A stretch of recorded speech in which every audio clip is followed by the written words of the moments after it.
जय जय श्री राधे। मैं आचार्य कृष्णा शोभरी आज एकादशी के जया आदि भेद नक्त व्रत का स्वरूप उत्पन्न एकादशी के प्रसंग में एकादशी की विधि, उत्पत्ति, कथा और महिमा का वर्णन करता हूँ। और मैं मार्गशीर्ष मास के कृष्ण पक्ष एकादशी का वर्णन भी आपको करता हूँ। श्री नारद जी महाराज ने पूछा, हे महादेव, महाद्वादशी एकादशी का उत्तम व्रत कैसा होता है? सर्वेश्वर प्रभु, उसके व्रत से जो कुछ भी फल प्राप्त होता है उसे बताने की कृपा कीजिए। श्री महादेव जी कहने लगे कि हे ब्राह्मण, यह एकादशी महान पुण्य को फल देने वाली है। श्रेष्ठ मुनियों को भी इसका अनुष्ठान करना चाहिए। विशेष विशेष नक्षत्रों का योग होने पर यह तिथि जया, विजया, जयंती तथा पाप नाशनी इन 4 नामों से विख्यात होती है। ये सभी पापों का नाश करने वाली है। इनका व्रत अवश्य करना चाहिए। जब शुक्ल पक्ष की एकादशी को पुनर्वसु नक्षत्र हो तो वह उत्तम तिथि जया कहलाती है। उसका व्रत करके मनुष्य निश्चय ही पाप से मुक्त हो जाता है। जब शुक्ल पक्ष की द्वादशी को श्रवण नक्षत्र हो तो यह उत्तम तिथि विजया के नाम से विख्यात होती है।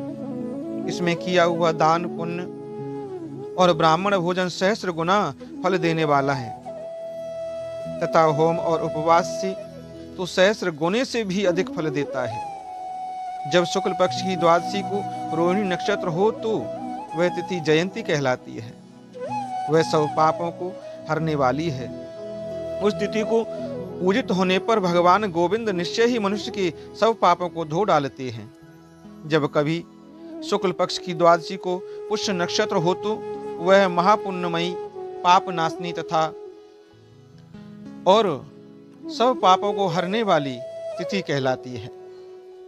जो 1 वर्ष तक प्रतिदिन 1 प्रस्त तिल दान करता है तथा जो केवल पाप नाशनी एकादशी को उपवास करता है, उन दोनों का पुण्य समान फल होता है।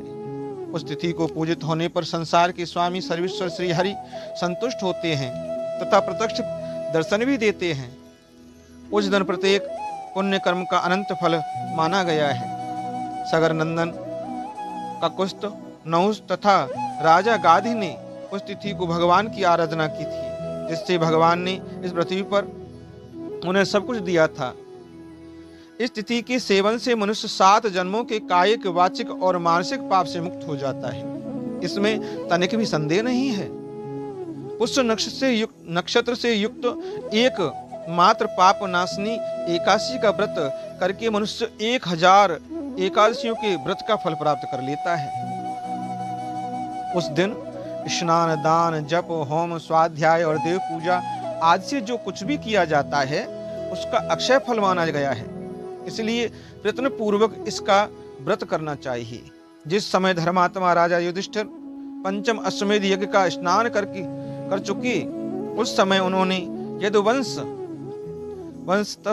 भगवान श्री कृष्ण से इस प्रकार प्रश्न किया। युधिष्ठिर बोले, हे प्रभु, नक्त व्रत तथा एक भुक्त व्रत का पुण्य एवं फल कहिए। मैं आपसे जानना चाहता हूँ कि इनका फल क्या है। जनार्दन, यह सब मुझे बताइए, मैं सुनना चाहता हूँ। श्री भगवान ने कहा, हे कुंती नंदन, हेमंत ऋतु में जब परम कल्याणमय मार्गशीर्ष मास आए तब उसके कृष्ण पक्ष की द्वादशी तिथि को उपवास व्रत करना चाहिए। उसकी विधि इस प्रकार है। दृढ़ता पूर्वक उत्तम व्रत का पालन करने वाला शुद्ध चित्त पुरुष दशमी को सदा एक भुक्त रहे, यानी एक समय भोजन करे, अथवा शौच संतोष आदि नियमों से पालन पूर्वक नक्त व्रत के स्वरूप को जानकर उसके अनुसार एक बार भोजन करें। दिन के 8वें भाग में जब सूर्य तेज मंद पड़ जाता है उसे नक्त जानना चाहिए। रात को भोजन करना नक्त नहीं है।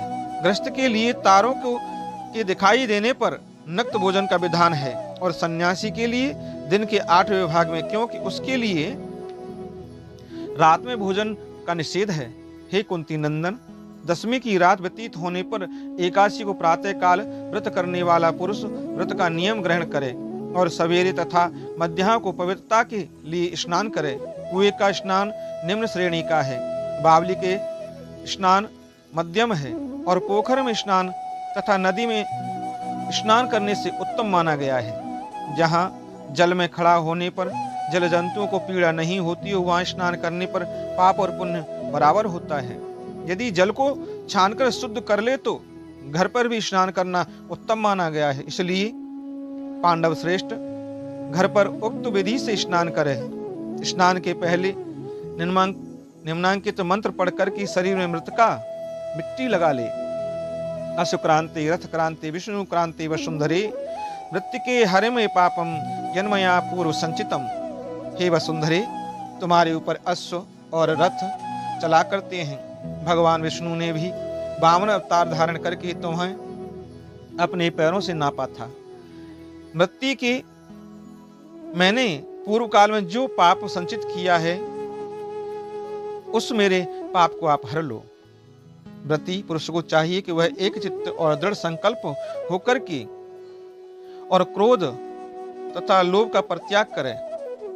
अत्यंत पाखंडी, मिथ्यावादी, ब्राह्मण निंदक, अगम्य स्त्री के साथ गमन करने वाले, अन्य दुराचारी, परदनहारी तथा परस्त्रीगामी मनुष्यों से वार्तालाप न करें।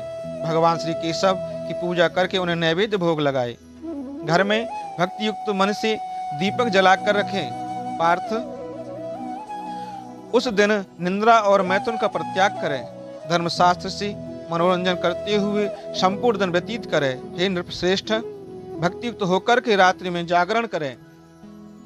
ब्राह्मणों को दक्षिणा दे और प्रणाम करके उनसे त्रुटियों के लिए क्षमा मांगे। जैसी कृष्ण पक्ष की एकादशी है वैसी ही शुक्ल पक्षी भी है। इसी विधि से उसका व्रत भी करना चाहिए। हे पार्थ, द्विज को उचित है कि वह शुक्ल और कृष्ण पक्ष की एकादशी के व्रती लोगों में भेद बुद्धि न उत्पन्न करे। शंखोद्वार तीर्थ में स्नान करके भगवान गदाधर का दर्शन करने से जो पुण्य होता है तथा संक्रांति के अवसर पर 4 लाख का दान करने से जो पुण्य प्राप्त होता है वह सब एकादशी व्रत की 16वीं कला के बराबर भी नहीं है। प्रवास क्षेत्र में चंद्रमा और सूर्य के ग्रहण के अवसर पर स्नान दान से जो पुण्य प्राप्त होता है वह निश्चय ही एकादशी को उपवास करने वाले मनुष्य को मिल जाता है। केदार क्षेत्र में जल पीने से पुनर्जन्म नहीं होता। एकादशी का भी ऐसा ही मातम है। यह भी गर्भवास का निवारण करने वाली है। पृथ्वी पर अश्वमेध यज्ञ का जो फल प्राप्त होता है उससे 100 गुना अधिक फल एकादशी व्रत करने वाले को मिलता है। जिसके घर में तपस्वी एवं श्रेष्ठ ब्राह्मण भोजन करते हैं उसको जिस फल की प्राप्ति होती है वह एकादशी व्रत करने वाले को अवश्य मिल जाता है। वेदांगों के परगामी विद्वान ब्राह्मण को सहस्त्र गोदान करने से जो पुण्य प्राप्त होता है उससे 100 गुना पुण्य एकादशी व्रत करने वाले को प्राप्त होता है। इस प्रकार व्रती को वह पुण्य प्राप्त होता है जो देवताओं के लिए भी दुर्लभ है। रात को भोजन कर लेने पर उससे आधा पुण्य प्राप्त होता है तथा दिन में एक बार भोजन करने से देहधारियों को नक्त भोजन का आधा फल मिलता है।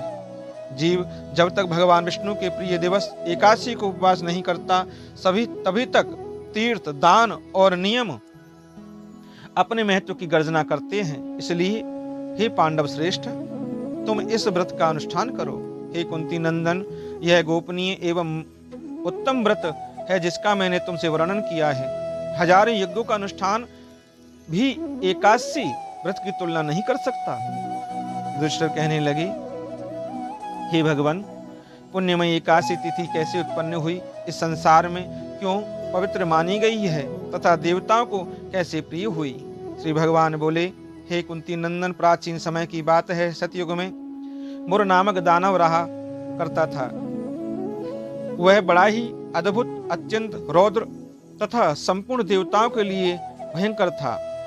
उस काल रूपधारी दुरात्मा महासुर ने इंद्र को भी जीत लिया था। संपूर्ण देवता उससे परास्त होकर के स्वर्ग से निकाले जा चुके थे और संकित तथा भयभीत होकर के पृथ्वी पर विचरा करते थे। एक दिन सब देवता महादेव जी के पास गए। वहां इंद्र ने भगवान शिव के आगे सारा हाल कह सुनाया।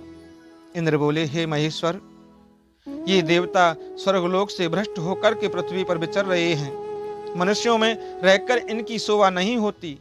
हे देव, कोई उपाय बतलाइए। देवता किसका सहारा लें? महादेव जी ने कहा, हे देवराज इंद्र, जहां सबको शरण देने वाले, सबकी रक्षा में तत्पर रहने वाले जगत के स्वामी भगवान गणध्वज विराजमान हैं, वहां जाओ, वे तुम लोगों की रक्षा करेंगे। भगवान श्री कृष्ण कहते हैं, हे दुष्टर, हे धर्मनंदन, महादेव जी की बात सुनकर के परम बुद्धिमान देवराज इंद्र संपूर्ण देवताओं के साथ वहां गए जहां भगवान श्री क्षीर सागर में जल में सो रहे थे। उनका दर्शन करके इंद्र ने हाथ जोड़ करके स्तुति आरंभ की। इंद्र बोले, हे देव देवेश्वर, आपको नमस्कार है। देवता और दानव दोनों ही आपकी वंदना करते हैं। हे पुंडरीकाक्ष, आप दैत्यों के शत्रु हैं। मधुसूदन, हम लोगों की रक्षा कीजिए। हे जगन्नाथ, संपूर्ण देवता मुर नामक दानव से भयभीत होकर के आपकी शरण में आए हैं। हे भक्त वत्सल, हमें बचाइए। हे देव देवेश्वर, हमें बचाइए। हे जनार्दन, आप हमारी रक्षा कीजिए, रक्षा कीजिए। दानवों का विनाश करने वाले हे कमलनयन, आप हमारी रक्षा कीजिए। हे प्रभु, हम सब लोग आपके समीप आए हैं, आपके ही शरण में आ पड़े हैं। हे भगवान, शरण में आए हुए देवताओं की सहायता कीजिए। देव, आप ही पति, आप ही मति, आप ही कर्ता और आप ही कारण हैं। आप ही सब लोगों की माता और आप ही जगत के पिता हैं। हे भगवान, हे देव देवेश्वर, हे शरणागत वत्सल, देवता भयभीत होकर के आपकी शरण में आए हैं। हे प्रभु, अत्यंत उग्र स्वभाव वाले महाबली मुर नामक दैत्य ने संपूर्ण देवताओं को जीतकर उन्हें स्वर्ग से निकाल दिया है। इंद्र की बात सुनकर भगवान विष्णु बोले, हे देवराज, वह दानव कैसा है, उसका स्वरूप और बल कैसा है, तथा उस दुष्ट के रहने का स्थान कहाँ है? इंद्र बोले, हे देव देवेश्वर, पूर्व काल में ब्रह्मा जी के वंश में तालजंग नामक एक महान असुर उत्पन्न हुआ था, जो अत्यंत भयंकर था। उसका पुत्र मोरदानव के नाम से विख्यात हुआ। वह भी अत्यंत उत्कृष्ट, महापराक्रमी और देवताओं के लिए भयंकर है। चंद्रावती नाम से प्रसिद्ध एक नगरी है, उसी में स्थान बनाकर के वह निवास करता है। उस दैत्य ने समस्त देवताओं को परास्त करके स्वर्गलोक से बाहर कर दिया है। उसने एक दूसरे ही इंद्र को स्वर्ग में सिंहासन पर बिठाया है। अग्नि, चंद्रमा, सूर्य, वायु तथा वरुण भी उसने दूसरे ही बनाए हैं। हे जनार्दन, मैं सच्ची बात बता रहा हूँ, उसने सब कोई दूसरे ही कर लिए हैं। देवताओं को तो उसने प्रत्येक स्थान से वंचित कर रखा है, कर दिया है। इंद्र का कथन सुनकर भगवान जनार्दन को बड़ा क्रोध हुआ। वे देवताओं को साथ लेकर चंद्रावती पुरी में गए। देवताओं ने देखा कि दैत्यराज बारंबार गर्जना कर रहा है। उससे परास्त होकर संपूर्ण देवता दसों दिशाओं में भाग गए। अब वह दानव भगवान विष्णु को देखकर बोला, खड़ा रहे, खड़ा रहे। उसकी ललकार सुनकर भगवान के नेत्र क्रोध से लाल हो गए। वे बोले, अरे दुराचारी दानव, मेरी इन भुजाओं को देख। यह कहकर भगवान विष्णु ने अपने दिव्य बाणों से सामने आए हुए दुष्ट दानव को मारना प्रारंभ कर दिया। दानव भय से बेहाल हो उठे। पांडुनंदन, तत्पश्चात श्री भगवान विष्णु ने दैत्य सेना पर चक्र का प्रहार किया। उससे छिन्न भिन्न होकर के सैकड़ों योद्धा मौत के मुख में चले गए। इसके बाद भगवान मधुसूदन बद्रिका आश्रम में चले गए। वहां सिंहावती नाम की गुफा थी, जो 12 योजन लंबी थी। हे पांडुनंदन, उस गुफा में एक ही दरवाजा था। भगवान विष्णु उसी गुफा में सो रहे थे। दानव मुर भगवान को मार डालने के उद्योग में लगा हुआ था। वह उनके पीछे लगा रहा। वहां पहुंचकर उसने भी उसी गुफा में प्रवेश किया। वहां भगवान को सोते देख उसे बड़ा हर्ष हुआ। उसने सोचा, यह दानवों को भय देने वाले देवता हैं, अतः निसंदेह उसे मार डालूंगा। युधिष्ठिर, भगवान के इस प्रकार विचार करते ही भगवान श्री विष्णु के शरीर से एक कन्या प्रकट हुई, जो बड़ी ही रूपवती, सौभाग्यशालिनी तथा दिव्य शस्त्रधाराओं से युक्त थी। वह भगवान के तेज के अंश से उत्पन्न हुई थी। उसका बल और पराक्रम महान था। हे युधिष्ठिर, हे धर्मनंदन, दानवराज मुर ने उस कन्या को देखा। कन्या ने युद्ध का विचार करके दानव के साथ युद्ध के लिए याचना की। युद्ध छिड़ गया। कन्या तब सब प्रकार की युद्ध कला में निपुण थी। वह मुर नामक दैत्य महान असुर उसके हुंकार मात से राख का ढेर हो गया। दानव के मारे जाने पर भगवान जाग उठे। उन्होंने दानव को धरती पर पड़ा देख पूछा, मेरा यह शत्रु अत्यंत उग्र और भयंकर था, किसने इसका वध किया? कन्या बोली, हे स्वामिन, आपके ही प्रसाद से मैंने इस महादैत्य का वध किया है। श्री भगवान ने कहा, हे कल्याणी, तुम्हारे इस कर्म से तीनों लोकों के मुनि और देवता आनंदित हुए हैं।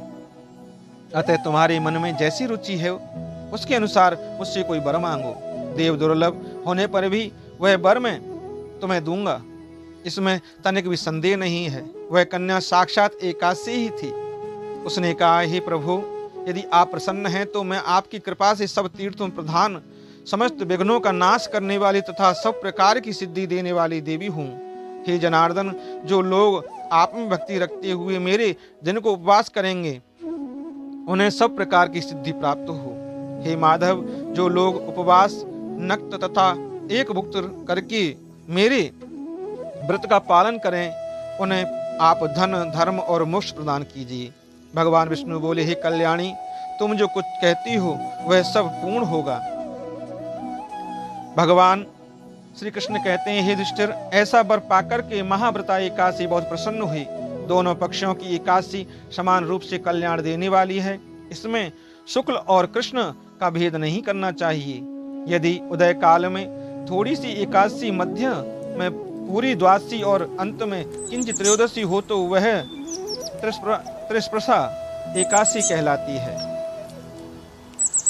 वह भगवान को बहुत ही प्रिय है। यदि एक त्रिस्पर्शा एकादशी को उपवास कर लिया जाए तो वह 1 सहस्त्र एकादशी व्रतों का फल प्राप्त होता है तथा इसी प्रकार द्वादशी में पारण करने पर सहस्त्र गुना फल माना गया है।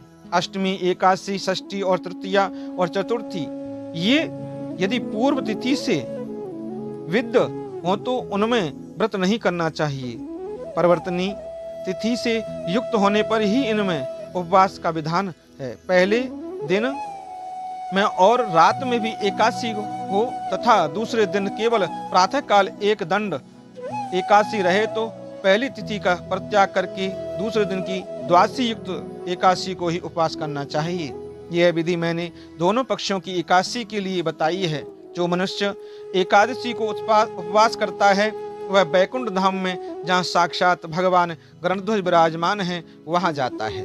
जो मानव हर समय एकादशी के महात्म का पाठ करता रहता है उसे सहस्त्र गोदानों के पुण्य का फल प्राप्त होता है। जो दिन या रात में भक्ति पूर्वक इस महात्म का श्रवण करते हैं वे निसंदेह ब्रह्म हत्या आदि पापों से मुक्त हो जाते हैं। एकादशी की समान पाप नाशक व्रत दूसरा कोई नहीं है।